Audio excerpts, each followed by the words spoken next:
Boa noite, Rio Grande do Sul. Está começando mais um RS em Movimento aqui, ó. Pela Rede RS, o primeiro canal de jornalismo em TV aberta do Grupo Box Brasil. Sempre antecipando as manchetes que você vai ler nos jornais de amanhã, resumindo as principais notícias do dia. E a gente vai junto aqui até as 8 da noite, sempre trazendo muito conteúdo para você. É muito bom estar de volta, né? É bom sair de férias, mas estar de volta também é muito bom. Agradeço a toda a equipe, Cris Viegas, Irineu Guarnier Filho, que seguraram as pontas aqui apresentando o programa e toda a nossa equipe da Rede RS, e é muito bom reencontrar todo mundo aqui dentro e você aí também no outro lado da câmera, no outro lado do vídeo, em casa, sempre acompanhando a nossa programação. Veja agora os destaques da edição desta quarta-feira.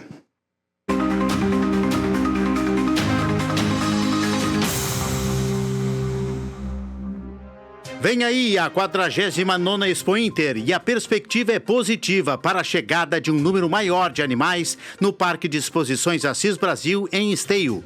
A projeção dos organizadores é o crescimento em relação ao ano passado, o que pode reforçar o momento positivo da feira e o interesse dos criadores. A Expo Inter é sempre um termômetro da força do agro gaúcho e esse é um dos destaques do RS em Movimento de hoje. Em visita ao Rio Grande do Sul, o ministro da Integração e do Desenvolvimento Regional, Valdez Góes, anunciou a liberação de recursos para o Estado e destacou que a preparação das cidades é fundamental para reduzir os impactos de novas enchentes. Nossa reportagem acompanhou o roteiro do ministro e traz os detalhes daqui a pouco. Os resultados do Índice de Desenvolvimento da Educação Básica, o IDEB, mostram o avanço da rede pública estadual do Rio Grande do Sul. O Estado melhorou as notas nos anos iniciais e finais do ensino fundamental e também no ensino médio. Mais do que números, o Estado ganhou posições importantes num ranking nacional e agora figura entre os 5 melhores do país em 2 etapas da educação básica. O que explica essa evolução? Quais os desafios para manter esse desempenho? Você confere na reportagem.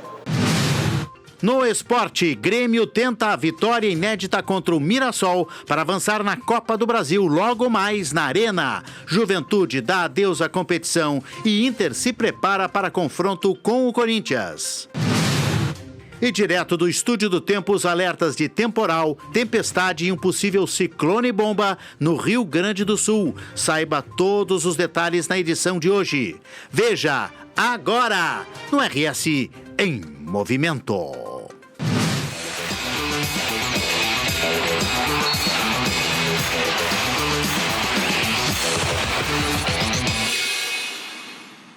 Bom, e a gente começa o RS Movimento falando de futebol, porque o Grêmio entra em campo logo mais, né, Giovanni de Oliveira, nosso editor de esportes. Boa noite, seja bem-vindo.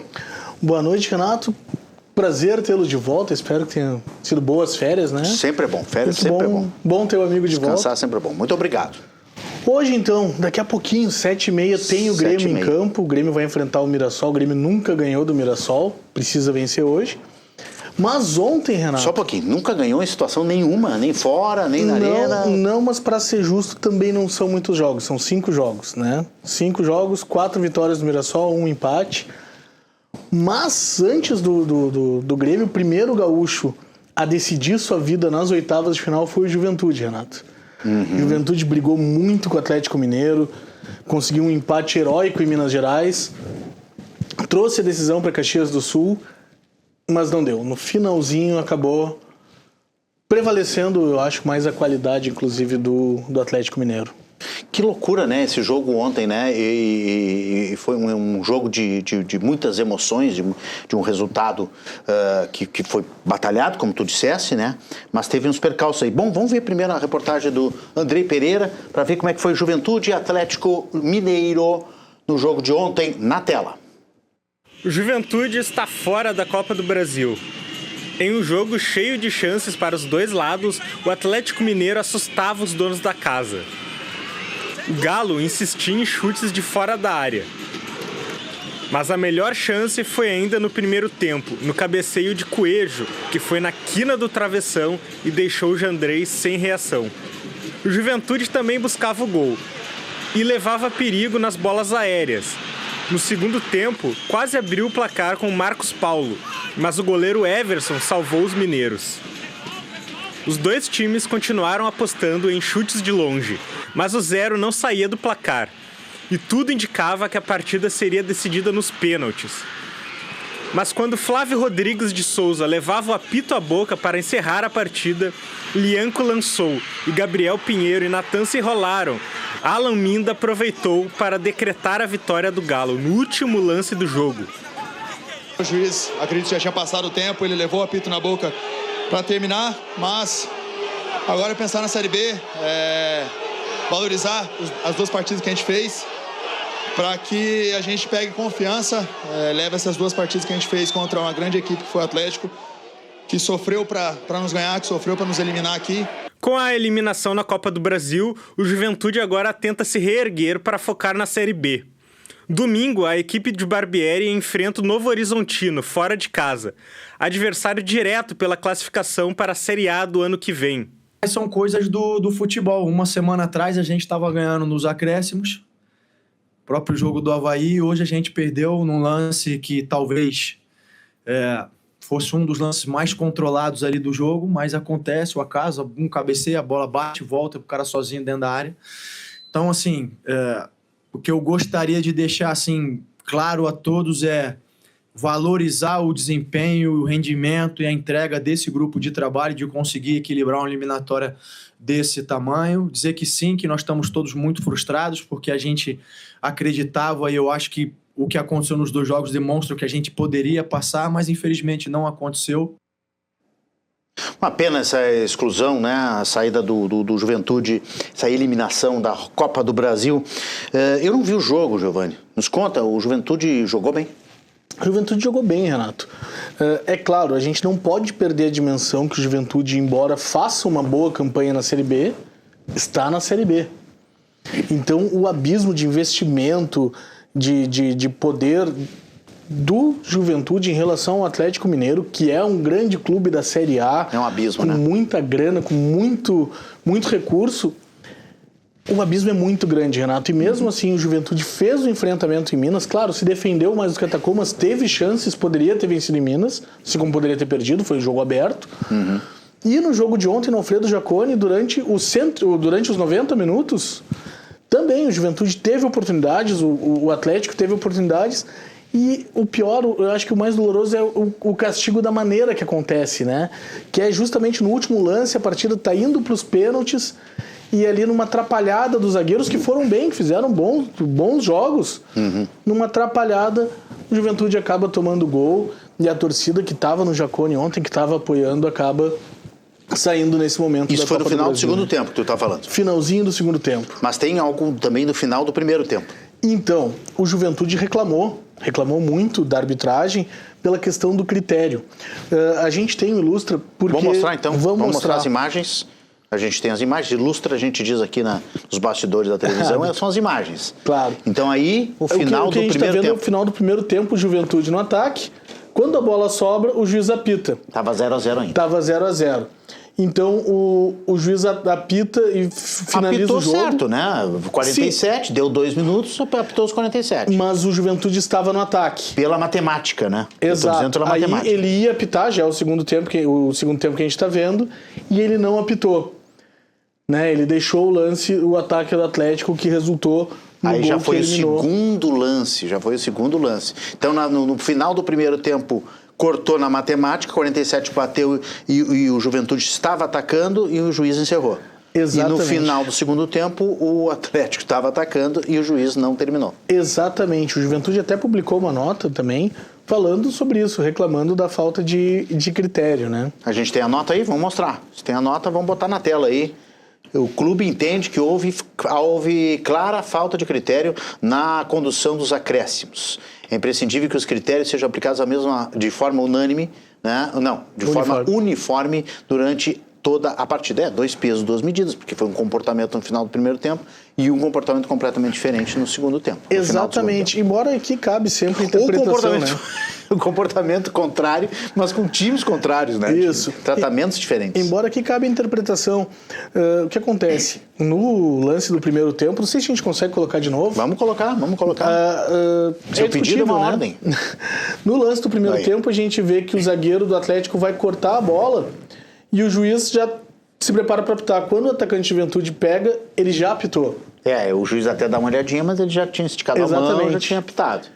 Agora, então, no segundo dá tempo, até pra perdoar. A bola tá no meio, ele tá se preparando para apitar, e o zagueiro do Atlético lança a bola na área. Então a bola está indo pro ataque, né? E aí, nesse momento que ele decide continuar. É discutível, acho que o Juventude faz a sua parte reclamando, claro. Mas não me parece, Renato, aquela coisa assim de uma falta de critério grosseira, sabe? Que a gente vê, olha, foi muito absurdo o que ele fez, foi exatamente igual pro outro lado, ele fez diferente. Ou algo intencional, a gente não pode julgar dessa maneira. Exato, não me parece. Mas eu acho que o Juventude tá certo, realmente na posição dele, o jus esperneante que a gente fala, né? Isso, e é uma reclamação que faz sentido, né? Ela não tá fora do lugar, né?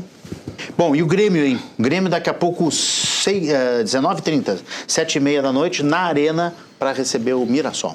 Exatamente, Jogo de Renato. volta também pela Copa do Brasil. Exatamente, o público, a Arena já deve estar com bastante gente lá, né? Esse jogo importantíssimo pro técnico Luiz Castro, que vive pressão, o Grêmio há muito tempo sem ganhar, e fundamental, Renato, pro Grêmio conseguir, então, avançar, passar para as quartas de final e melhorar um pouco o clima na Arena, que já está bastante pesado. Muito bem, vamos conferir então a preparação do Grêmio com a Ana Luísa Soares. Grêmio na tela. É noite de decisão para o Grêmio. Às 7h30, o tricolor entra em campo para enfrentar o Mirassol pelas oitavas de final da Copa do Brasil. Com o empate por 1-1 no interior paulista, uma vitória por qualquer placar garante ao Grêmio um lugar nas quartas de final. Mas não é tão simples. O time de Luiz Castro não vence uma partida há 9 jogos. A última vez que comemorou 3 pontos foi antes da Copa, na vitória por 3-2 sobre o Santos. O retrospecto contra o adversário também não é favorável. Grêmio e Mirassol já se enfrentaram 5 vezes na história, com 4 vitórias dos paulistas e 1 empate. Para quebrar o tabu, o tricolor contará com o Matias Vilaçante, que completará 200 jogos com a camisa gremista.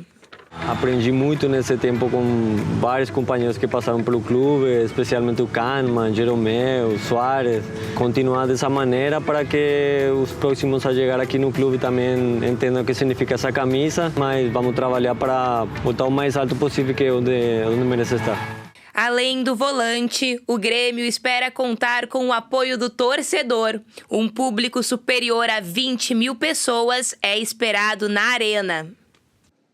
Tem que ter a participação da torcida, é um jogo importante e necessariamente, tu disseste que o Grêmio nunca ganhou do Mirassol, mas pode não ganhar e ganhar nos pênaltis, né? Pode empatar e ganhar nos pênaltis. É uma saída, né? É uma possibilidade. Não estou dizendo que eu quero isso. Eu tenho a impressão que tu queres matar do coração metade do Rio Grande do Sul, né? Eu quero vitória do Grêmio já. Um gol no primeiro tempo, outro gol no segundo tempo, sacramenta, manda o Mirassol embora e fica o Grêmio para a próxima fase, né? A gente já tem escalação, viu? Já saiu, viu, Giovanni? Então vamos ver a escalação. Vou botar na tela aí e tu comenta, ó. O Everton, Diego Caito, então, agora como titular, lateral. O Grêmio agora tem um lateral direito de origem na posição. Gustavo Martins, o Wallace, zagueiro jovem também, recém-contratado, reforço. E o Marlon é uma linha de 2 estreantes não, no time titular, né, nos 11 primeiros. Ele vai com 3 volantes, Noriega, Vilaçante e Nardoni. E o Pavon recuperou, então, sua posição no ataque, Renato. Acho que essa é a grande surpresa. Junto com a Muso e o Carlos Vinícius, né? Centroavante, que é sempre esperança de gols aí para a torcida do Grêmio. Já durante a semana se falava, de domingo para cá, né? Se falava já dessa possibilidade do Pavon no ataque. Mas confesso que ainda assim acho surpreendente. O Enamorado vinha jogando por ali. Isso porque o TT lesionou, né? O TT se lesionou no jogo contra o Mirassol no domingo. Sim. Atender o normal que vinha fazendo o Luiz Castro seria o Enamorado, mas aí então promoveu essa volta do Pavão ao ataque, significa que, por exemplo, o Enamorado ficou para trás. Também se falava na possibilidade do Giovani Cabral atuar pela ponta, mas ele é um jogador mais de mais de meio, às vezes da ponta para o meio. Então faz sentido, como o Luiz Castro gosta de sempre ter os dois ponteiros, né, faz sentido ser o Pavon e não o Giovanni Cabral. Muito bem, vamos ver o que o Rogério Amaral pensa disso? Vamos ver. O Rogério está na arena, se preparando para acompanhar o jogo e nos conta, nos dá a sua análise, faz o comentário na chegada, na expectativa desse jogo que vai acontecer a partir das 7h30. Rogério Amaral, na tela. Olá, Renato Martins, seja bem-vindo novamente aí, depois desse merecido descanso que você teve. Uma saudação muito especial para os nossos amigos da Rede RS, que nesse momento estão ligados aí no RS em Movimento. Bom, como você já identificou, estou aqui na arena porque daqui a pouco mais o Grêmio entra em campo buscando a sua classificação para a próxima fase da Copa do Brasil.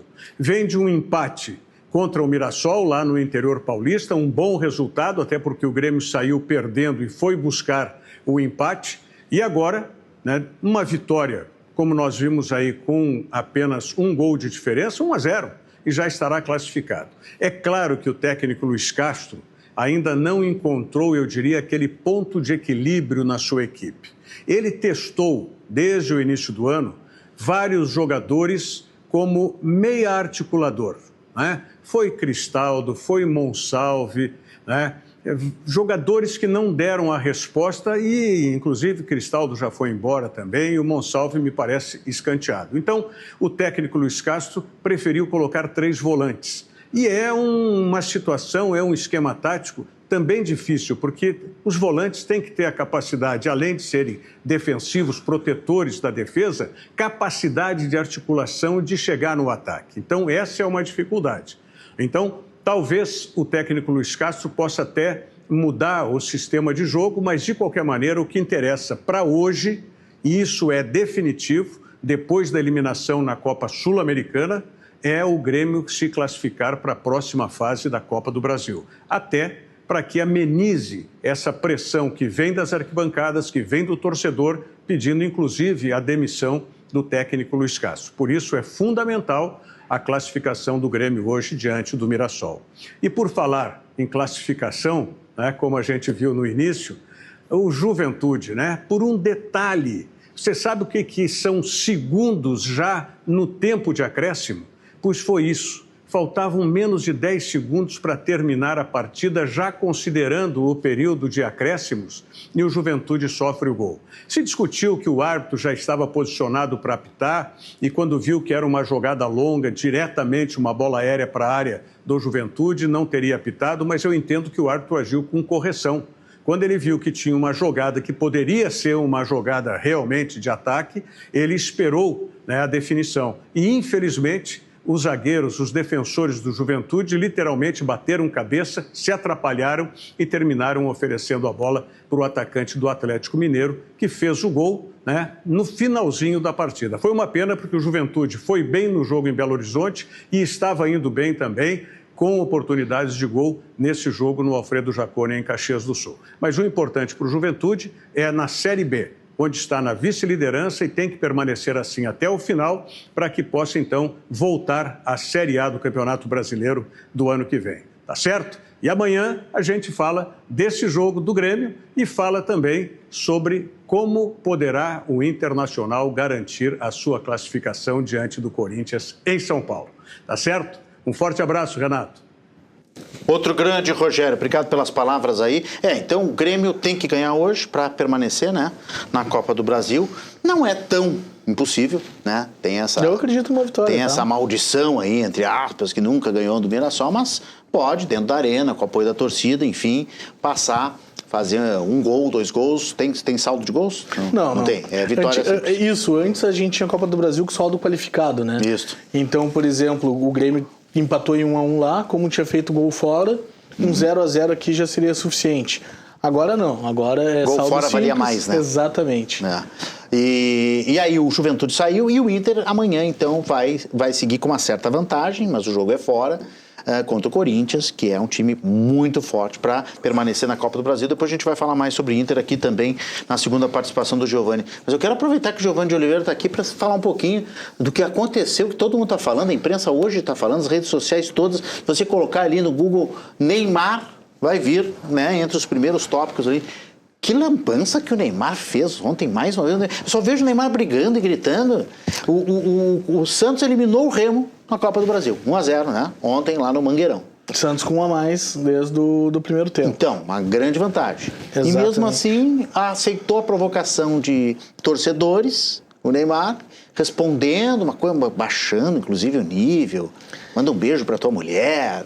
sei mais o quê. Então, Renato, sabe que em geral, até conversava hoje com o nosso diretor Norton Capel sobre isso, em geral, eu acho interessante o futebol como um lugar também de brincadeira, né? Quando a gente, às vezes tem a provocação sadia, saudável, né? Sim, claro, competição, né? Agora, um cara do tamanho do Neymar, porque a gente não pode esquecer, o Neymar, ele foi campeão de Champions fazendo o gol do Barcelona.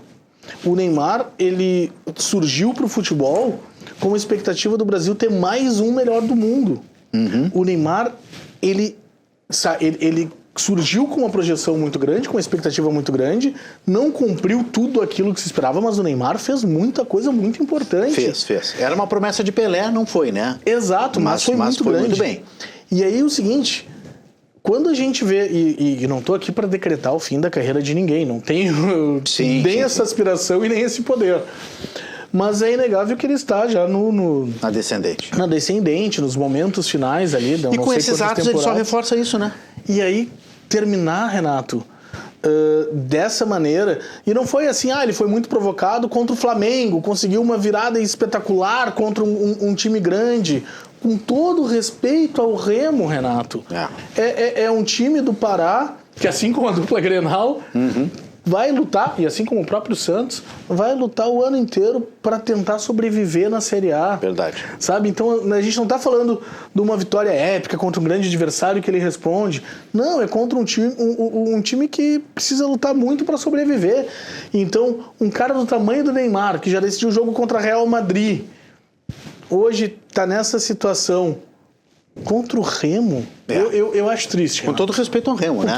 O presidente do Remo, né, Antônio Carlos Teixeira, Tonhão, ele deu uma resposta, né? Não deixou passar barato, né? Ele disse que é uma grande campanha, um sentimento de ser prejudicado, mas o Santos não precisava disso, e esse vagabundo desse Neymar, foi essas palavras do técnico, do presidente do Remo, idolatrado por um bando de criança, faz as palhaçadas dele aqui e ainda veio provocar. E a gente é responsável por idolatrar um bando de vagabundos como um cara desse. Ele não deixa de ter uma parte de razão também, tirando as palavras fortes, né, que não também precisava ofender, né? Também não precisava partir para ofensa. Ele também tem um pouco de razão ao dizer que o que tu estás dizendo, o Neymar não precisava disso, o Santos não precisava disso, né? Não precisava dessa provocação baixa. O Neymar, Renato, acaba dando o palco para que esse dirigente fale dessa maneira. É claro, deu motivo, né? Deu motivo. E olhando para os torcedores e mandando recado.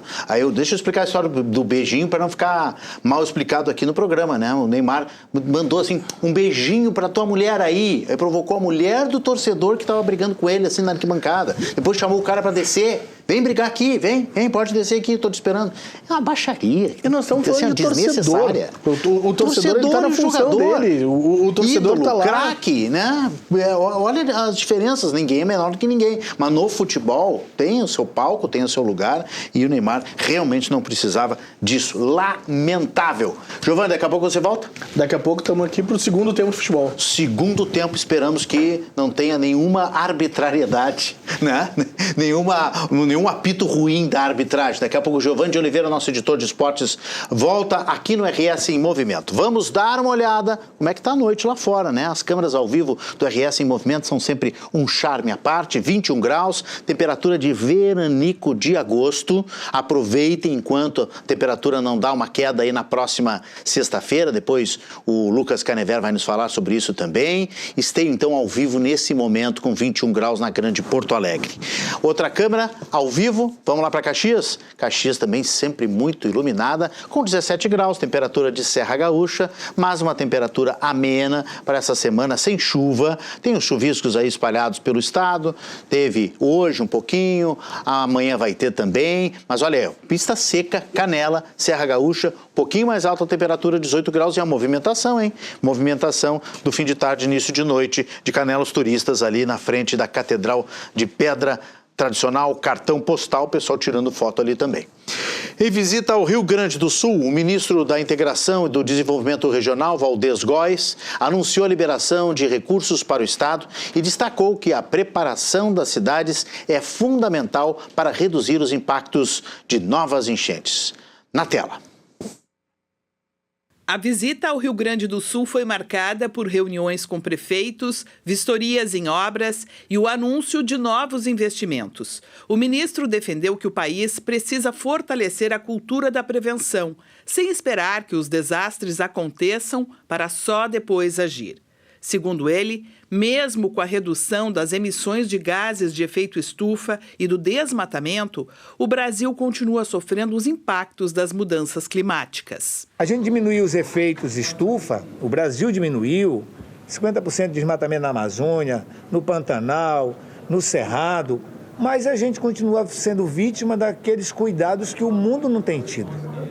Então, mesmo a gente diminuindo as emissões, o Brasil diminuiu, mas o Brasil sofre os efeitos estufa, sofre os efeitos do aquecimento global. O ministro também anunciou a liberação de 20 milhões de reais para a construção da nova ponte entre Lajeado e Arroio do Meio.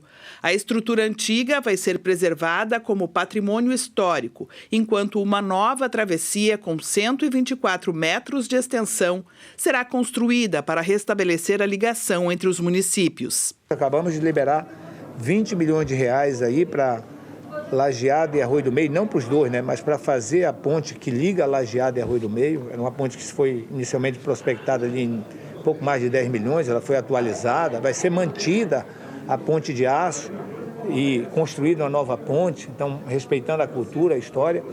Acompanhar isso, vou lá em Feliz, reunir com o governador, reunir com os prefeitos e também poder conversar um pouco sobre a preparação da gente para enfrentar o El Niño. Esperar que os eventos, em razão do ciclone bomba que vem aí amanhã, não sejam tão grandes, mas sendo, a gente tem que estar preparado para qualquer resposta também. Durante a coletiva, o governo federal também destacou que as equipes da Defesa Civil Nacional permanecem à disposição dos municípios gaúchos para a elaboração de planos de contingência, recuperação de infraestrutura e resposta a novos eventos. O secretário nacional de Proteção e Defesa Civil explicou que uma sala de situação monitora diariamente as condições climáticas em todo o país. Nós temos uma sala de situação montada desde junho da Presidência da República, capitaneada pela Casa Civil, onde em torno de 20 ministérios trabalham nessa sala de situação e acompanhamos o monitoramento de norte a sul do país diariamente, todo dia às 9 horas da manhã, no Centro Nacional de Gerenciamento de Risco de Desastres da Secretaria Nacional de Proteção e Defesa Civil. Nós temos um briefing onde estão presentes a ANA, o CEMADEM, o INPE, o INMET, o Serviço Geológico Brasileiro, e dali tira-se o que pode acontecer de potencial com relação ao clima e tempo. Imediatamente se mobiliza as defesas civis de estados ou de municípios, quando é o caso, e toma-se as primeiras providências. Uma outra coisa que é importante dizer é que mensalmente nós temos feito, com esses órgãos que eu citei, um boletim de enfrentamento, um boletim sobre informações do El Niño. Como é que ele está, se está aumentando, como é que ele está aumentando. Então, esse boletim ele tem uma previsão trimestral, sempre ao mês atual, mais dois pela frente, e a gente socializa essas informações com estados e municípios no sentido de ter uma melhor preparação para enfrentar os efeitos do El Niño. O ministro ainda destacou que a experiência das enchentes de 2024 levou à criação de novas políticas públicas de resposta a desastres. Uma delas é o Programa de Compra Assistida de Moradias, que já beneficiou cerca de 13 mil famílias no Rio Grande do Sul. E depois do intervalo a gente vai falar sobre a Expo Inter. Está chegando a hora da maior feira de agropecuária da América Latina que acontece aqui na Grande Porto Alegre, na cidade de Esteio. A projeção dos organizadores é de um crescimento no número de animais em relação ao ano passado. E a gente vai falar dos resultados também do Índice de Desenvolvimento da Educação Básica, o IDEB, que foram divulgados nesta tarde, esses resultados, e a gente vai falar sobre isso também. Agora bota as imagens da Expo Inter para a gente sair aí com a maior feira do agronegócio, da agropecuária da América Latina. A gente já volta com o RS em movimento. Olha os animais chegando aí, em breve, finalzinho do mês, a Expo Inter vai começar. O intervalo é rápido e eu espero vocês, hein?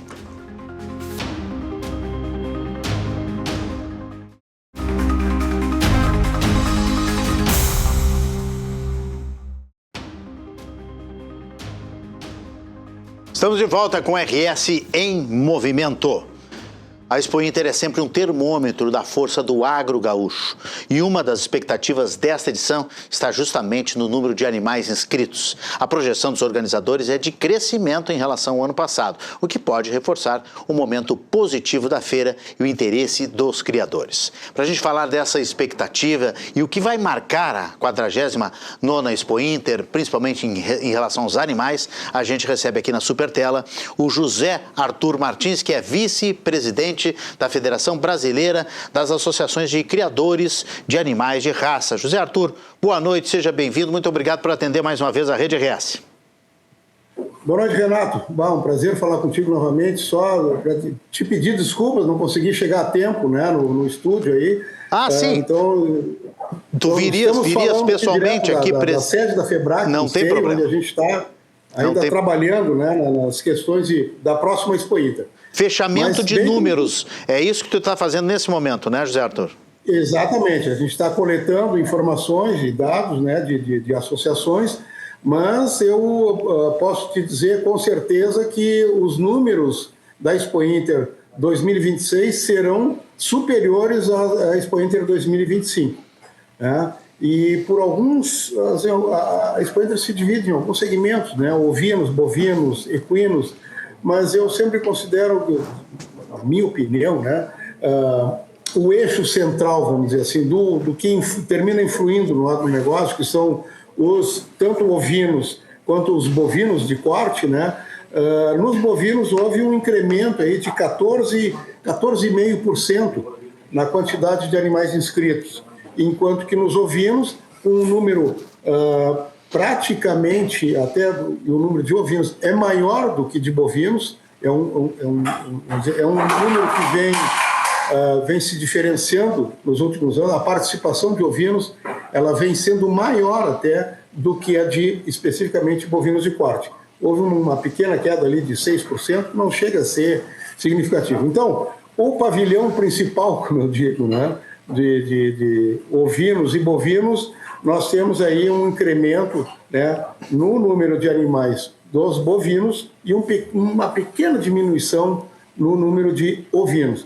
Mas depois, os outros números, gado leiteiro, equinos, todos eles que vão compor o grande número, né, de fechamento da Expo Inter, alguns deles também já têm uma movimentação. A gente já pode dizer que, sem dúvida nenhuma, os valores de animais inscritos na Expo Inter 2026 vão ser superiores a 25. Muito bom, eu sei que tu estás recebendo esses números ainda estão sendo validados, né? Estão para serem oficialmente divulgados, mas ovinos ficou em torno já de 1.000, né? 934, praticamente 1.000, né? Animais ovinos, tu disseste que teve essa queda, mas é um número realmente muito expressivo. E na questão dos bovinos, então, só confirmando, tu já tens aí o índice de crescimento em torno de 14,5%. É isso, José Arthur? Exato. E esse crescimento, pela tua experiência como veterinário, como homem de liderança na área, se deve a quê? É uma maior participação do proprietário de animais, do produtor rural, que vai buscar, está buscando, tem mais condições de buscar a Expo Inter, de vir até o parque e inscrever o seu animal? Ou é o mercado que está mais favorável? Por que esse crescimento está acontecendo? Olha, Renato, existem algumas variantes, né, nesses números. Mas uma delas que me parece muito interessante é que, no caso de bovinos, eu vou me fixar em bovinos de corte, né? Angus, Hereford, Devon, Limousin, Charolais, enfim, Shorton, Wagyu, as raças sintéticas também, Braford e Brangus. O produtor, ele deixou de tratar a Expo Inter, o esteio, como um palco comercial, né? O objetivo dos criadores é trazer os animais ao parque, né? Levá-los aos julgamentos nas pistas lá e receber a roseta de premiação, de preferência a roseta tricolor, né? A roseta de grande campeão. Isso aí, e depois dar vamos dizer, um tratamento de marketing nessa premiação, é uma valorização da sua genética, né? Que depois ela vai ser faturada, vamos dizer assim, nos leilões de primavera, nos leilões das cabanhas, que vão acontecer a partir a partir da Expo Inter, que ela praticamente abre um ciclo de primavera de exposições e remates agropecuários. Então, o grande lance, né? Claro, é trazer os animais, premiar esses animais para depois saber valorizá-los na medida que ocorrem esses remates de cabanha. Não sei se foi claro. Não, isso tudo traz um momento mais positivo, né? Como a gente já disse na abertura da nossa conversa aqui, que é um crescimento constante da feira, depois de passar por puxa vida, 2 anos de pandemia, mais um ano de enchente, o ano posterior à enchente também foi um ano de reconstrução do parque, né? A gente sabe que é uma estrutura muito grande para receber esses animais, para receber as pessoas, visitantes, então não foi fácil, né? Não foram fáceis esses últimos anos, né, José Arthur, do que aconteceu no Parque de Exposições Assis Brasil em Esteio, que abriga a Expo Inter, para fazer essa reconstrução e essa volta ao crescimento, né?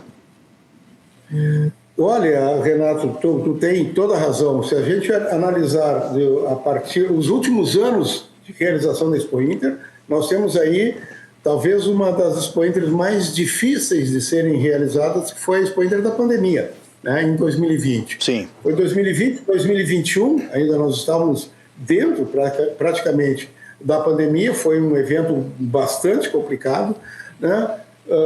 22 e 23 tivemos aí ainda alguma recuperação. Em 24 a Expo Inter novamente quase não aconteceu em função da enchente, aquela do mês de maio, e que, né, a Expo Inter acontecendo atingiu o parque, né? Atingiu o parque, só para vocês terem uma ideia, a pista central de julgamentos, ela ficou toda ela embaixo d'água. Imagina. Né? Então, realmente tem marcas aqui no parque ainda, alguns locais deixaram marcados onde a água chegou, para que isso seja sempre lembrado, né? Mas foi um movimento, foi um evento, né, bastante complicado, e como volto a dizer, a Expo Inter quase não aconteceu, e houve todo um movimento de resiliência, né, não só do produtor, mas do próprio Estado, que investiu e trabalhou, e, né, fez todo um trabalho para que a gente pudesse ter uma Expo Inter a contento. Isso em 24.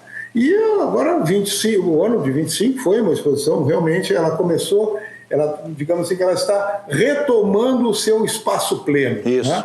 Então, agora, talvez, a Expo Inter de 2026, um aumento bastante, me parece, bem importante, né, da quantidade de animais inscritos. Isso demonstra, né, o quanto o produtor rural, o criador dos animais, tem confiança e está investindo, né, para trazer o seu melhor produto aqui à exibição, para que, né, e depois poder trabalhar em cima desses seus animais premiados. Muito bem. Alguma mudança, José Arthur, na tua área aí, na questão do controle de sanitário nos animais? Alguma mudança? Eu li que a questão dos cavalos tem uma preocupação com não é gripe, né? Equina. É gripe? É gripe mesmo que se diz? É a gripe. Equina. No final das contas, é a gripe. Por um problema, vamos dizer, talvez de logística, né? Não existe o tratamento, não existe a vacina para essa enfermidade. Então, o Ministério da Agricultura liberou, né, o uso, não vai ser feita a exigência de vacinação para a Expo Inter 2026. Eu acho ainda que ainda pode acontecer alguma coisa. Digamos que se for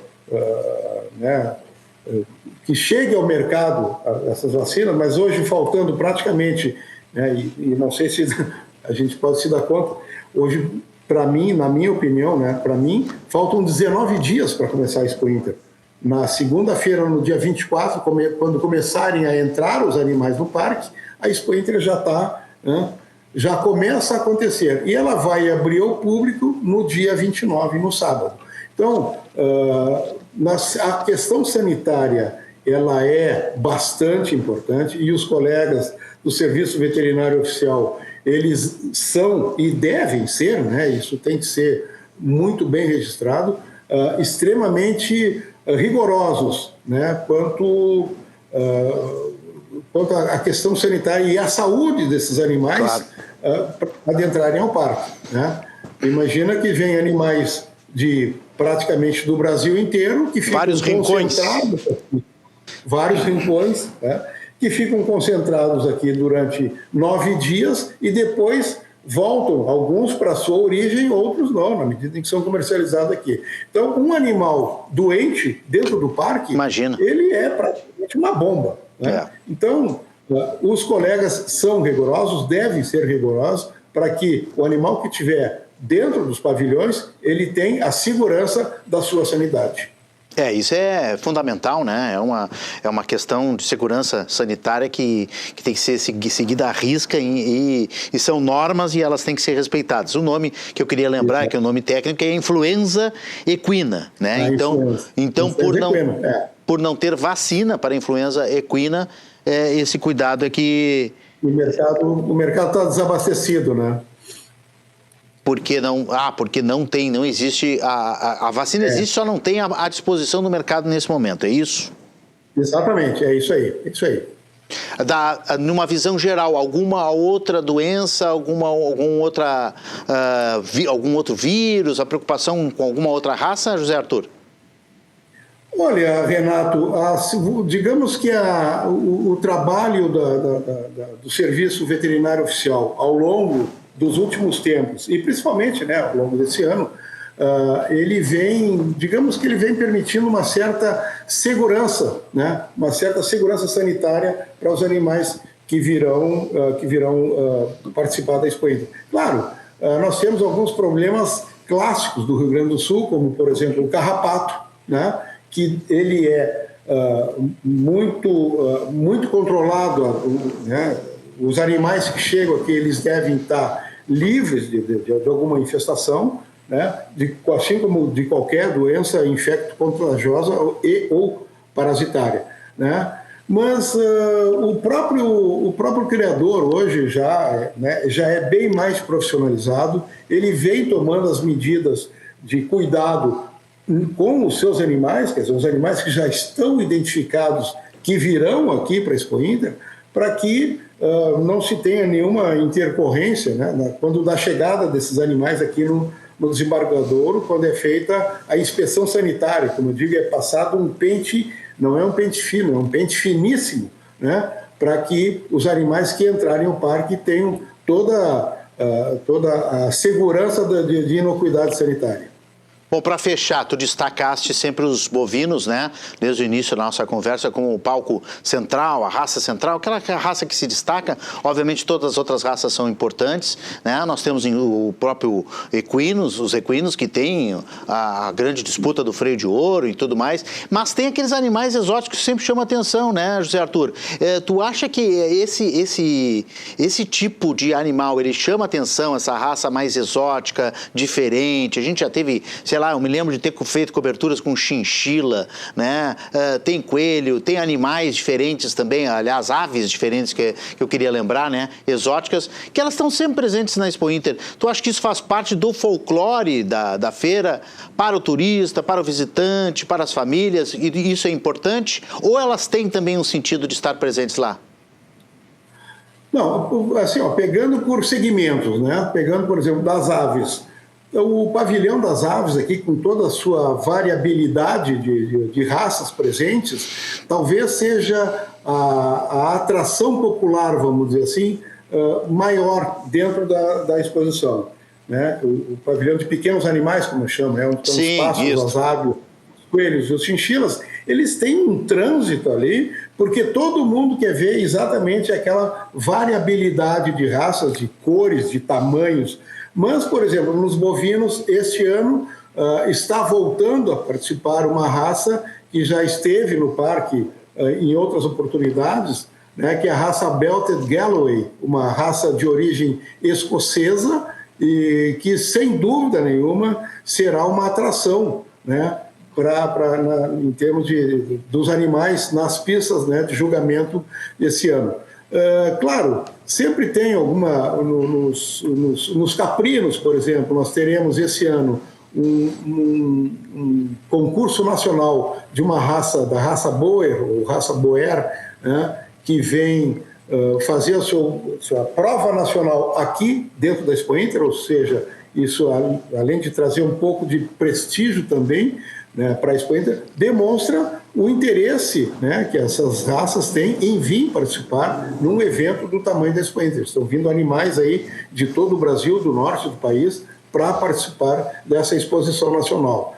Então, como eu digo, tem visão para todo gosto, né? Nós temos o freio de ouro, que vai fazer uma movimentação absurda, né, no final de semana. Nós temos a Feira da Agricultura Familiar, com a sua quantidade de empresas de pequena propriedade, que é um número que cada vez aumenta mais e que cada vez mais também é uma atração. É verdade. Então, a Expo Inter tem essa característica de, ao longo dos anos, ela se transformou numa multifeira.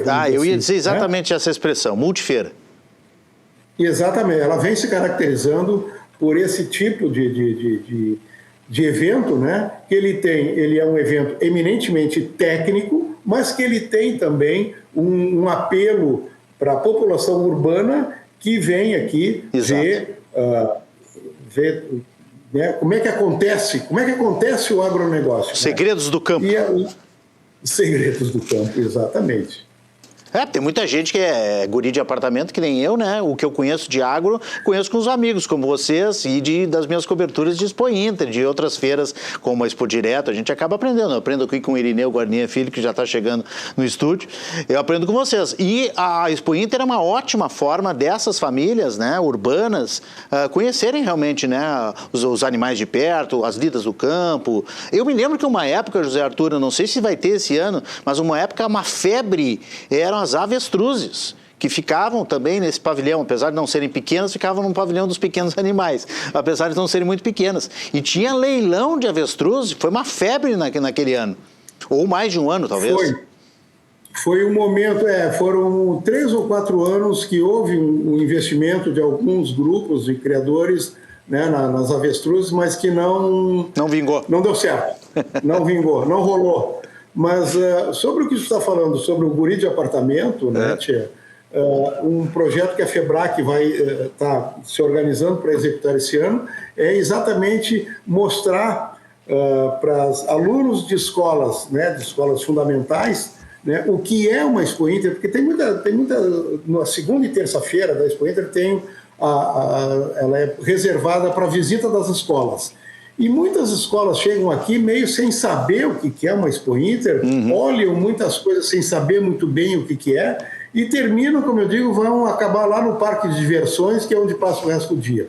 Então, em um convênio que a gente estabeleceu com a Universidade de Passo Fundo, né, nós vamos fazer umas visitas guiadas, né, estudantes de mestrado e pós-graduação lá da UPF, estudantes de veterinária, vão fazer uma visita guiada por dentro dos pavilhões para mostrar para ele, olha, isso aqui é uma ovelha, não é aquela que aparece na televisão, isso aqui é uma vaca leiteira, é daqui que sai o leite, não é da caixinha do supermercado, né?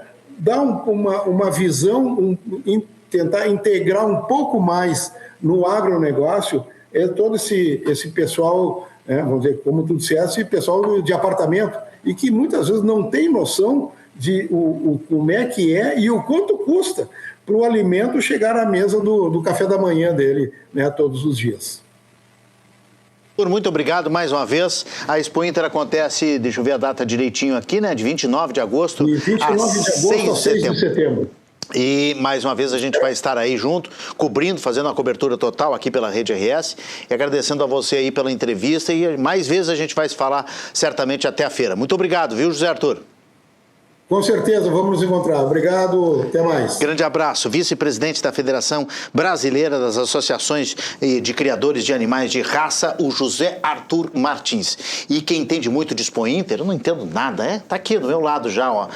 Irineu Guarnier Filho, que apresenta o Ponto de Conexão, sempre às 9 horas da noite aqui na Rede RS. Tudo bem, Irineu? Seja bem-vindo. Boa noite. Tudo bem, Renato. Boa noite. Seja bem-vindo também das férias. Obrigado. Expo Inter é uma festa sempre, né, Irineu? Expo Inter é muito legal. Dessas 49 aí, quantas tu cobriste, mais ou menos? Ou estivesse presente, pelo menos? Não vou dizer que cobri as 49, mas mais de 30, sim, com certeza. E se não cobriu, estava lá como animador, apresentador do Freio de Ouro, condutor, também dos desfiles, dos desafios. Durante 8 anos, 9 anos. Das provas. As provas do Freio de Ouro, que sempre é a grande atração, né, no segundo domingo da Expo Inter, né, um grande evento. Era no primeiro, agora passou para o segundo, né? Não tenho certeza. Não tem, tu é que sabe. Eu preciso verificar isso aí, mas me parece que agora está no segundo, mas era a grande atração. Eu sei que o desfile dos campeões é na sexta-feira. Aí que tem a tal da abertura e todo mundo pergunta por que a abertura acontece na sexta-feira, quase terminando a Expo Inter, já na beira do segundo final de semana. Porque precisa ter todas as provas para eles serem classificados. Os julgamentos ocorrem durante a semana, né? Vão ocorrendo durante a semana, e aí no final, então, na sexta-feira, desfilam os grandes campeões. Os campeões, né? Então, por isso que a abertura oficial acaba sendo já quase no final da feira, que termina no domingo. Agora, o nosso amigo José Arthur, ele tem razão quando ele fala, né? Eu me lembrei aqui da expressão multifeira. Tu lembra da multifeira? Nós tínhamos a multifeira aqui, lembro, Mas a multifeira era mais urbana, era voltada para produtos industrializados, aí roupa, eletrodomésticos, e era uma feira muito bacana, né? Que acontecia aí em algumas cidades, não me lembro se era só numa cidade. Me parece que ela tinha edições no interior também. Agora o pessoal mais velho vai nos ajudar aí, puxar pela memória a tal da multifeira, que era liderada pelo nosso colega Fernando Vieira. Fernando Vieira, que era um entusiasta, era um dos articuladores da multifeira, saudoso Fernando Vieira, comunicador. Era um grande evento, né? Comunicador de televisão também. A multifeira, o nome multifeira, eu acho que se aplica à Expo Inter, porque a Expo Inter está virando realmente, né, para usar uma palavra moderna, eu não gosto muito, né, de usar estrangeirismo, mas um tal de hub, né, que aí tu tem o animal de exposição, tu tem o animal que participa de uma prova, como é o cavalo crioulo, tem o animal exótico que é mais bonito para se ver, para tirar foto, né? Tem toda essa população urbana e tem a questão da alimentação, dos produtos coloniais. O parque de diversões não deixa de ser uma atração também, né? As atrações musicais também, né? Toda a programação concessionários cultural. Aí, revendedores de automóveis, levam aquelas picapes imensas lá. Tem um parque automotivo lá dentro, né? Tem um parque automotivo. Hoje é uma grande feira de automóveis também, além da grande feira de máquinas agrícolas, que é e o que mais movimenta. Roupa, né? Tem gente que vai para comprar roupa. Muito. Hoje tem uma ala inteira do parque de vestuário, e aquelas roupas muito bacanas, estilo de couro, country, rural, aquela coisa assim, tem muito, é muito legal. Faca, tem muita gente que vai para comprar faca. Exatamente, colecionadores, os cuteleiros artesanais levam seus produtos lá para vender. Eu gosto muito disso e já comprei várias vezes deles lá. peças autorais, assinadas, é muito bacana. É uma cidade, né? A Expo Inter é uma cidade por uma semana. É uma cidade, realmente, e tem atração para todo mundo, como disse o Zé Arthur, né? Tem atração para todos os bolsos e gostos. Porque você pode comprar desde um canarinho, uma pequena ave ornamental, até um cavalo crioulo de 10 milhões de reais. Quer dizer, tem produto para todo mundo lá. E é muito bacana, além de tudo, todo aquele clima que tem ali naquele boulevard, que é aquele corredor dos ali, restaurantes, né? Que virou um grande point ali, de calçada da fama ali. Calçada da fama, restaurantes. Calçada da fama rural. É bem restaurantes, legal. Bares, então assim, gastronomia da melhor qualidade, com a nossa carne gaúcha, enfim. Eu cobri feiras, Renato, em mais de 10 países, quase 15 países eu cobri feiras.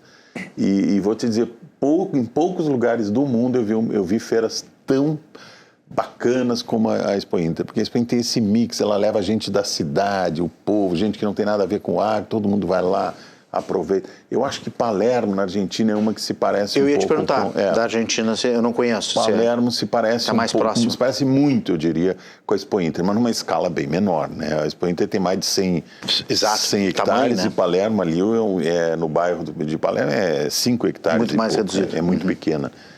E a Uruguai é Prado, né? Prado. Uruguai, que é menor ainda, menor, né? Menor ainda. Mas existem grandes feiras, Royal Show na Inglaterra, grandes feiras, né? Mas a América Latina é a Expo Inter. A América Latina, a Expo Inter, sem dúvida, é a maior feira. Máquinas, agroindústria e a produção pecuária também, né? Eu só fico pensando, Irineu, quando a gente fala do parque, né? A gente está vendo ali cenas. Da utilização, como é que é? Estamos vendo ali umas cenas muito bacanas ali, isso é a rotina do parque. Tem até o conjunto ali, tocando música, arte. Música nativista, tudo sempre misturado. Sempre tem música, né? Não, e isso que eu queria dizer, quando eu vejo o parque sendo utilizado em toda a sua excelência, a sua plenitude, né? Tanto o espaço quanto a estrutura, um parque que foi tão massacrado, não só na pandemia como na enchente, como a gente falou agora com o José Arthur, eu fico pensando o quanto realmente ele é utilizado no resto do ano, porque a Expo Inter é muito curta, né? A Expo Inter é uma semana cheia e mais um final de semana, né? 9 então dias. São 9 dias. Me disse esses dias a Beth Cirne Lima, que é a nossa amiga lá do parque, né, que é a diretora do parque de exposições do Inter, que o parque tem sido, sim, né, utilizado com feiras menores, com alguns shows, coisas que às vezes a gente não fica sabendo e a gente não tem a noção né, de que está sendo usado ou não. Tem visitas de colégio e tal, porque é muito grande aquilo lá, né? Para ficar parado o ano inteiro é uma... E essa era a principal crítica, Renato, que se fazia ao Parque Assis Brasil, né? Toda aquela estrutura fantástica, estava parada, ociosa durante o ano. Então hoje tem acontecido muitos eventos lá do agro, desse setor, classificatórias do Freio de Ouro acontecem lá, aquelas provas que antecedem a grande final. E inclusive shows, às vezes que não tem absolutamente nada a ver com agro, exposições de carros, e principalmente shows, grandes shows. Assim, festivais de música, é um palco excelente para isso. Né? Tem espaço, né? Tem espaço para público. Calçamento, banheiros, tem infraestrutura, que muitos lugares que recebem essas multidões não têm. Né? É verdade. Eu só acho que podia ter mais. Podia ter mais show, mais festival. Porque a Expo Inter, ela te leva para o lado da música popular gaúcha, o nativismo. Mas daqui a pouco, já teve festival de rock lá. Eu já me lembro de ter. Mas podia ter mais, né? De outros gêneros musicais. Enfim, fica aí a nossa expectativa. Podia ser o nosso Woodstock da região metropolitana. Por que não, né? Um campo aberto, maravilhoso. Ô Irineu, e o ponto de conexão, hein? Hoje, 9 da noite, qual é o teu assunto? Ponto de conexão de hoje, Renato, é um assunto que mexe com a vida de todos nós, muito importante, muito sério. Hoje é o Dia Nacional da Saúde e a gente vai fazer um balanço aí de como é que está a saúde aqui no Rio Grande do Sul. Hospitais pressionados, emergências superlotadas, dificuldades de marcações de consulta. Embora tenhamos aqui um polo médico de altíssimo nível, de altíssima qualidade, vem gente do Brasil inteiro e até de outros países para fazer cirurgias e tudo em Porto Alegre, porque temos realmente uma infraestrutura de medicina fantástica, referência no Brasil, mas temos também muitos gargalos, muitos pontos aí que merecem atenção, principalmente na saúde pública, né, no atendimento à grande massa da população. Então hoje a gente vai falar um pouco sobre isso, vai ver como é que está isso aí. O Rio Grande do Sul está enfrentando problema, por exemplo, a região metropolitana tem aumento de casos de HIV, AIDS, né? Vem registrando esses aumentos. A nossa região aqui é campeã, fiz uma entrevista esses dias aqui no programa, é campeã no Brasil. Tem um foco de crescimento aqui preocupante, muito crescimento. Saúde mental também, Saúde mental, principalmente isso depois aumentando muito. Das enchentes, da pandemia. Hoje há muitas pessoas adoecidas, né, em sofrimento psíquico, precisando de atendimento e às vezes nem sempre a estrutura é suficiente para toda essa demanda. Temos aí muitos problemas também e, claro, a gente quer ver o que está acontecendo e o que pode ser feito aí para melhorar o atendimento à população. Vamos ver os teus convidados na tela? Vamos lá, temos a telinha ali. Convidados do Ponto de Conexão, que começa às 9 horas da noite com o Irineu. Então nós teremos hoje aqui a Melanie Fontes Dutra, que é biomédica e pesquisadora. Craque. A Valerie Kreutz, que é coordenadora do Núcleo de Pediatria do CIMERS, o Sindicato Médico do Rio Grande do Sul. O Itamar Santos, que é vice-presidente do Conselho Estadual de Saúde do RS. E a Ângela Beatriz Feix, que é nutricionista do Banco de Leite Fêmea. Temos aí um tópico interessante para falar sobre essa questão do aleitamento materno e também, Renato, a questão das vacinas, né? Temos aí muitos casos de sarampo, muita resistência da população a se vacinar e as vacinas são importantes, a gente sabe que elas salvam vidas. Doenças que estão voltando que as pessoas ficaram, às vezes não é nem a questão do negacionismo, às vezes negacionismo. Às vezes é temor, medo de alguma coisa, ouvir alguma notícia, alguma fake news. Mas tem um terceiro eixo aí da redução das vacinas, que é o comodismo, é a preguiça, é a população saiu do alerta, do estado de alerta que nós tínhamos na pandemia, né? Vai baixar a guarda, né? Tem um monte de gente que eu conheço que já não fez vacina de gripe, por exemplo, esse ano. O desleixo, né? O descuido e acaba, assim, às vezes. Aí não tá tão frio, o inverno nem foi tão rigoroso, deixa pro ano que vem, aí o pessoal vai deixando. Eu fiquei bastante preocupado porque eu vi nos últimos tempos aí muitas notícias sobre casos de sarampo. Quer dizer, tá voltando. Uma doença estava erradicada no Brasil. E está voltando por falta de vacina. Éramos referência para o mundo, né, em vacinação. E aí a gente vê esse tipo de coisa voltando, que é um problema seríssimo de saúde pública. Seríssimo. Irineu, bom programa logo mais. Obrigado, Renato. Valeu, 9 da noite começa o Ponto de Conexão com o Irineu Guarnier Filho, aqui na Rede RS. O Instituto Nacional de Meteorologia e a Defesa Civil do Rio Grande do Sul emitiram alertas para o estado em razão da formação de um ciclone bomba nesta quinta-feira. Vamos entender melhor isso, conferir os detalhes direto do Estúdio do Tempo. Boa noite, Lucas Canever. Tem mudança vindo aí, então?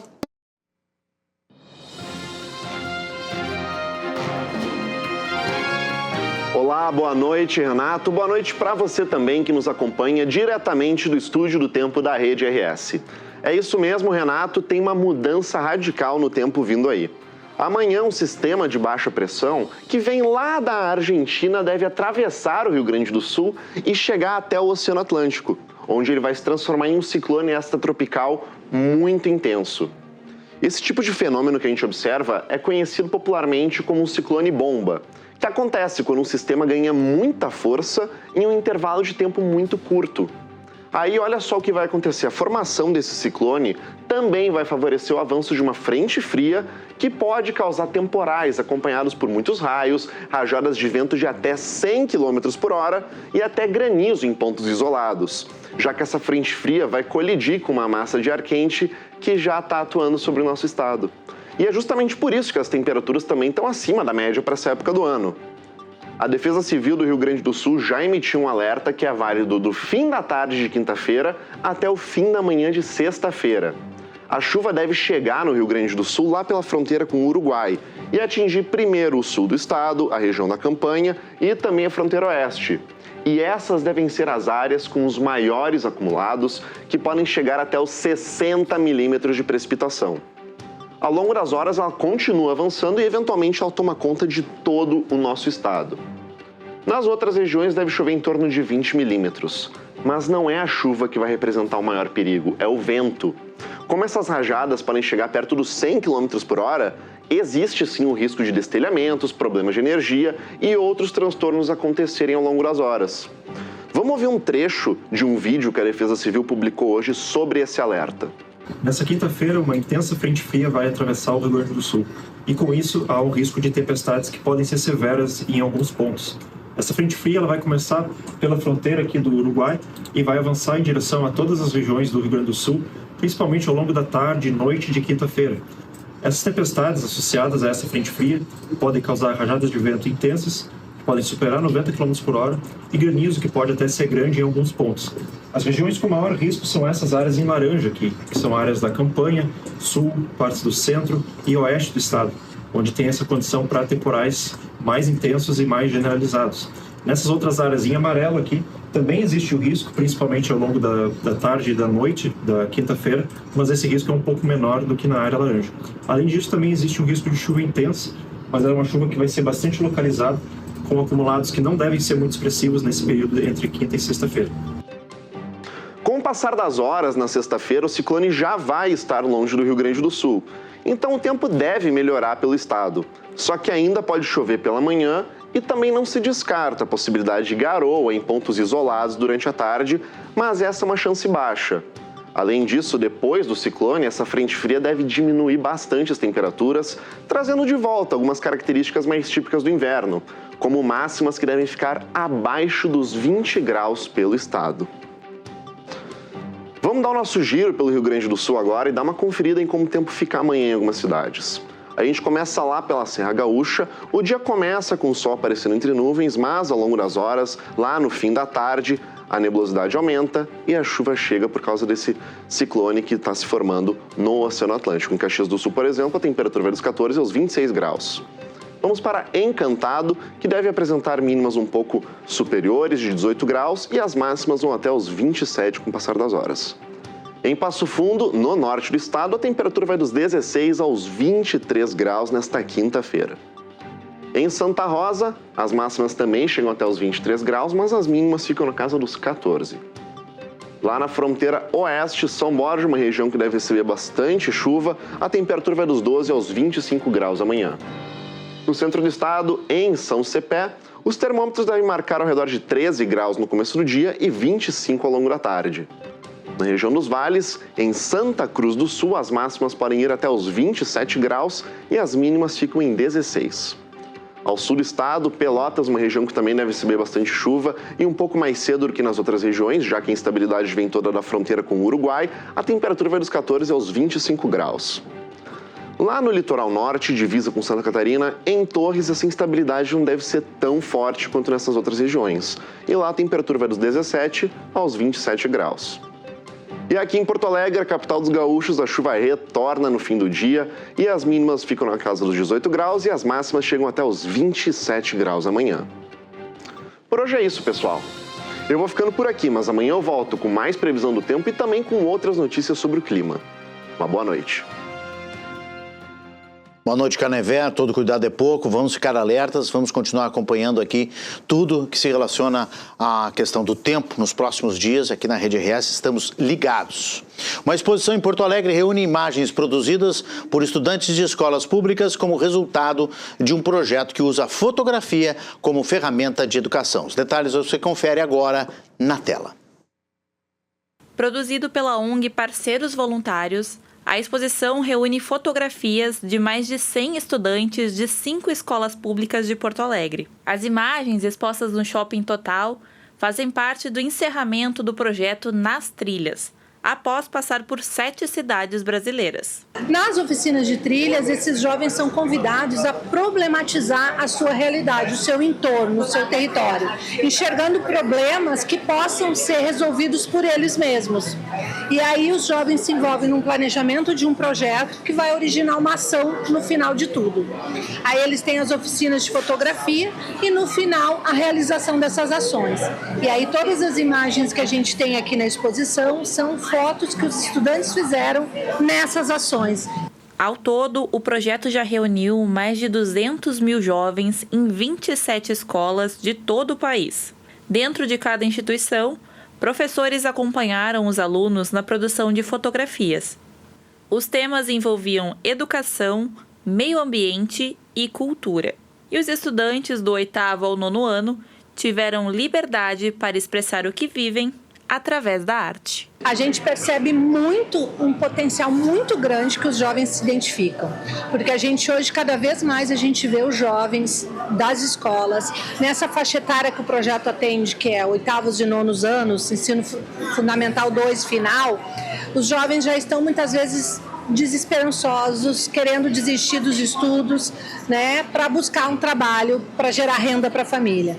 Então, o que a gente vê de mais importante que esse projeto faz é principalmente motivar o jovem a continuar estudando.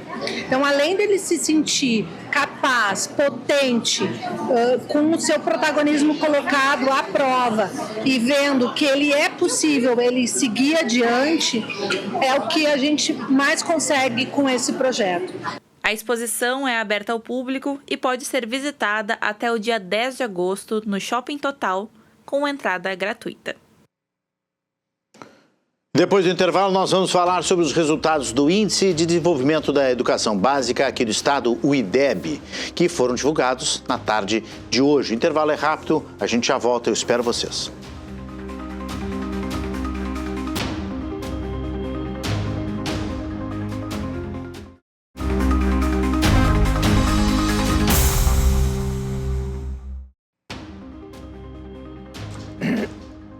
Estamos de volta com o RS em Movimento. Os resultados do Índice de Desenvolvimento da Educação Básica, o IDEB, mostram avanço na rede pública estadual do Rio Grande do Sul.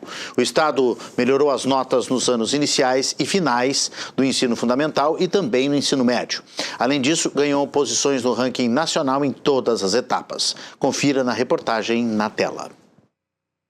Os números foram divulgados pelo governo do estado nesta tarde no Palácio Piratini e apontam crescimento dos indicadores educacionais em comparação com 2023. Nos anos iniciais do ensino fundamental, a nota passou de 5,8 para 6,4. O Rio Grande do Sul subiu 4 posições no ranking nacional e agora ocupa o 9º lugar. O estado era a 17ª posição, é a 15ª posição, o que, mais uma vez, insisto, demonstra que o estado não tem uma política de aprovação automática. Nos anos finais do ensino fundamental, o avanço foi ainda maior. A nota saiu de 4,7 para 5,4. Com isso, o estado alcançou a 5ª posição nacional, 7 colocações acima da registrada em 2023. No ensino médio, a evolução também foi significativa. O IDEB passou de 3,9 para 4,7. O Rio Grande do Sul ganhou 9 posições no ranking e também chegou ao 5º lugar entre os estados brasileiros. Política pública se mede pelo resultado, não pela intenção. E para ter resultado, você precisa de programas específicos direcionados para aquilo que a gente tem. A gente faz avaliação diagnóstica no início de todos os anos e a devolutiva da avaliação aponta para o professor, nominalmente por sala de aula, quais as carências e as lacunas pedagógicas que aquele aluno tem. É importante, essa avaliação tem que ser para sempre. A gente tem que incorporar isso como prática permanente. Além disso, há alguns pontos que no mundo inteiro garantem aprendizagem. Primeiro, avaliação para conhecer as falhas, a gente não muda aquilo que a gente não conhece. Material didático estruturado. O que é material didático estruturado? É diferente do material regular, do material complementar. É aquele que é elaborado a partir das carências de aprendizagem e ele é dado de forma seletiva, estruturada, com políticas como a gente tem em estudos de aprendizagem contínua, de parar ao final de cada trimestre 2 semanas de revisão. Então, material estruturado, avaliação, formação de professores. Isso é absolutamente essencial. Hoje, formação de professores é um dos maiores desafios que nós temos. E uma outra coisa que nós criamos, governador, que esquecemos de... Não era o caso, não era o foco dessa entrevista, mas o Centro de Desenvolvimento Profissional. Segundo a Secretaria da Educação, os indicadores refletem ações implementadas desde 2019, como reforço pedagógico, acompanhamento da aprendizagem, qualificação da gestão escolar e programas voltados à permanência dos estudantes nas escolas. É preciso entender que os desafios que nós tínhamos nesse período eram decorrentes da crise fiscal, da pandemia, das enchentes. Eles estavam relacionados com aprendizagem, evasão, abandono, esse tipo de coisa, que foi o nosso foco maior de atuação. Agora, a partir disso, a partir desses dados, nós temos que evoluir na concretização, na consolidação das políticas que já estão delineadas, de educação especial, de educação para migrantes e refugiados, de educação indígena, de educação antirracista. Nós temos hoje pronto, né, governador, essas políticas definidas que têm que se consolidar ao longo dos próximos anos e, principalmente, a nossa escola resiliente. A ideia da escola resiliente, que hoje a gente está com 87 escolas priorizadas, mas que tem que ser expandida para todas, faz parte dos desafios da continuidade, se a gente, de fato, implementar uma política de governo. O resultado representa o maior índice da série histórica nas 3 etapas de ensino avaliadas. Os números colocam o Rio Grande do Sul entre os estados com o melhor desempenho do país e reforçam o desafio de manter a trajetória de crescimento nos próximos anos. Tudo isso, dessa dinâmica de governança, do modelo de gestão, esteja devidamente documentado para que, num processo de transição, né, de governo, seja qual for o governador eleito, pela população gaúcha, nós possamos entregar isso de maneira organizada para que ele possa evoluir a partir disso. Naturalmente, o governo eleito tem a legitimidade para botar inflexão para cá ou para lá, na forma que entender pertinente, mas eu entendo que a melhor forma de garantir isso é justamente esse envolvimento que a gente promoveu com a rede. O que, de alguma forma, espero, gere uma espécie de cobrança para que isso se mantenha, né, e possa evoluir. Naturalmente, que um novo governo possa botar a inflexão para um pouco mais para cá ou para lá, mas que não perca o eixo central daquilo que garantiu essa evolução nos últimos anos. Eu espero que a gente tenha maturidade política para isso, naturalmente, para essa evolução, mas isso parte desse reconhecimento que o que já se evoluiu até aqui. Mas tudo estará documentado, né, e devidamente registrado.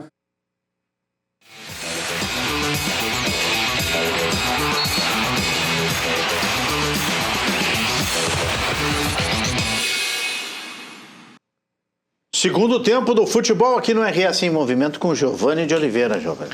E agora... Boa noite mais uma vez, Renato. Bola já tá rolando na arena, tá 0-0 Grêmio e Mirassol. Vamos atualizar isso aí. E uma informação... 21 minutos, né, de tempo jogado. Exatamente, 22 já. 22, fechou. E a torcida do Grêmio, a principal organizada do Grêmio, não está com instrumentos hoje como um protesto pela situação do time, né? O que é um indicativo aí do momento de pressão, principalmente sobre o treinador Luiz Castro, né? Mas... mantenho o que falei, acredito que o Grêmio hoje sai com um bom resultado e isso deve aliviar um pouco o clima na arena e também do trabalho do treinador português, Renato. Tomara. Bom, vamos falar um pouquinho de Inter também, que amanhã tem a volta, né, na Copa do Brasil contra o Corinthians e o jogo é fora, não é no Beira-Rio. E a gente tem o material da Larissa Har para assistir aqui na tela, Internacional na Copa do Brasil. 2 velhos conhecidos. Inter e Corinthians têm uma rivalidade antiga, entre as maiores rixas interestaduais do país. Sempre recheada de polêmicas e questionamentos à arbitragem. Assim foi a partida de ida pelas oitavas da Copa do Brasil deste ano. No domingo, o Inter venceu por 2-0, com muita reclamação corintiana por um suposto pênalti de Bruno Gomes. E é nesse clima que os dois times se enfrentam amanhã em São Paulo.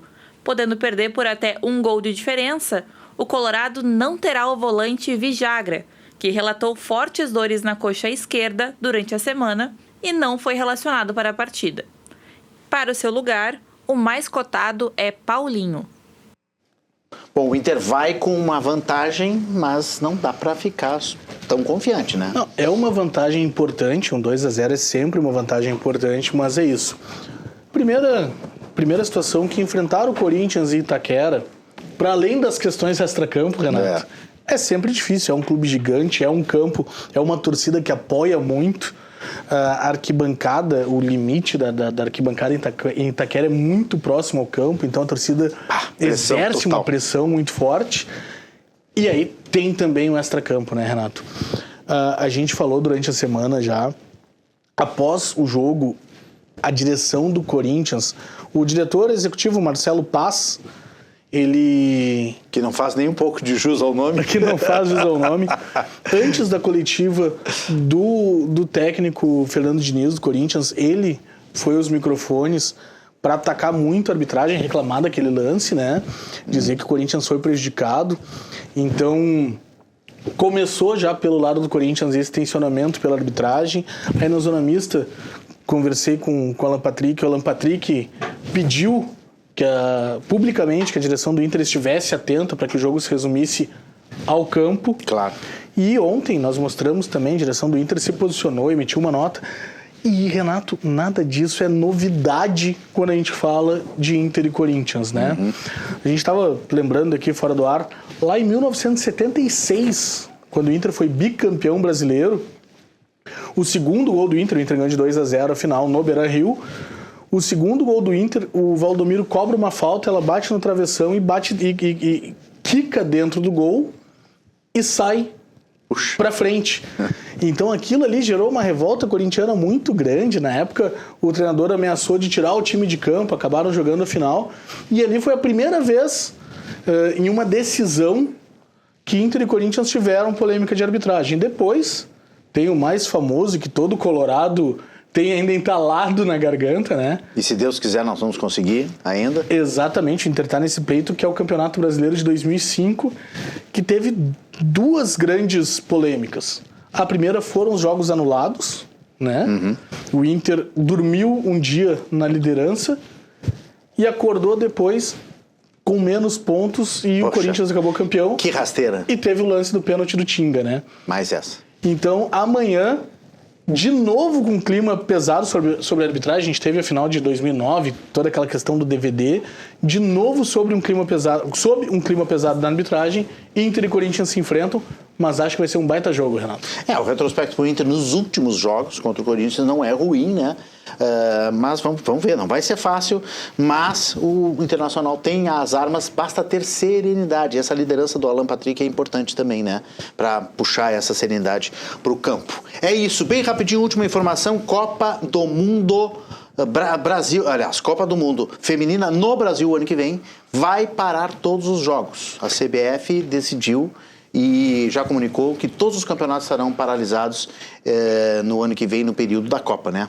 Exatamente, fundamental, até porque os principais centros de futebol do Brasil, os estádios estarão cedidos à Copa, então é importante ter essa atenção nessa competição, Renato. 24 de junho a 25 de julho, eu e o Giovanni de Oliveira, o Rogério Amaral, toda a equipe de esportes estaremos aqui ligados e cobrindo essa Copa maravilhosa que vai ser no ano que vem. Já tem 730 mil pessoas que se inscreveram para comprar ingresso. Olha que maravilha. Eu só estou esperando a credencial de imprensa. Que maravilha, eu também. Valeu, Giovanni. Aquele abraço. Boa noite, até amanhã. Uma boa noite. O RS Movimento vai ficando por aqui e eu desejo para vocês sorte, saúde, sucesso. E espero vocês amanhã, 6h30 da tarde ou 6h30 da noite. Olha que está tendo solzinho já às 6h30. Eu, em seguida, na primavera, vou começar a dizer boa tarde para vocês aí em casa. Então, amanhã, 6h30 da noite, eu espero vocês aqui de novo na Rede RS, na tela da Rede RS. Sorte, saúde, sucesso, uma ótima noite e obrigado pela audiência.